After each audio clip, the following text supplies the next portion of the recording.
साम्राज्य, सामान्यांचा असामान्य आवाज। सोलापूरचे प्रसिद्ध न्यूरोलॉजिस्ट डॉक्टर शिरीष वळसंकर यांनी काही दिवसांपूर्वी आत्महत्या केली होती। दरम्यान या आत्महत्या प्रकरणात सोलापूर पोलिसांनी 720 पानांचे आरोपपत्र सोलापूर कोर्टात सादर केले आहे। डॉक्टर वळसंकर यांच्या एसपी इन्स्टिट्यूट ऑफ न्यूरोसायन्सेसच्या प्रशासकीय अधिकारी असलेल्या मनीषा माने मुसळे यांनी आत्महत्येस प्रवृत्त केले असे पोलिसांनी या आरोपपत्रात स्पष्ट केले आहे। 18 एप्रिल रोजी वळसंकर यांनी सोलापूरच्या मोदी परिसरातील त्यांच्या निवासस्थानी स्वतःच्या परवानाधारक रिव्हॉल्व्हरने डोक्यात गोळी झाडून आत्महत्या केली। त्यामुळे त्यांच्या खिशात सापडलेल्या सुसाईड नोटमध्ये मुसळे यांच्यामुळे आर्थिक बाबींवरून तीव्र तणाव असल्याचा आरोप केला होता। पोलीस तपासात एसपी इन्स्टिट्यूट ऑफ न्यूरोसायन्सेसमध्ये मोठा आर्थिक गैरव्यवहाराचा खुलासा झाला। यामध्ये माने यांची प्रशासकीय भूमिका महत्त्वाची होती।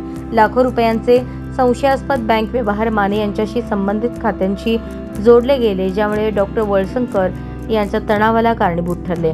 पोलिसांनी 42 साक्षीदारांचे जबाब नोंदवले आणि आरोपपत्रात मुसळे यांनी केलेल्या आर्थिक गैरव्यवहारांचे आणि त्यांचा अधिकार काढून घेतल्यानंतर डॉक्टर आणि रुग्णालयाची बदनामी करण्याच्या धमक्यांचे पुरावे समाविष्ट आहेत।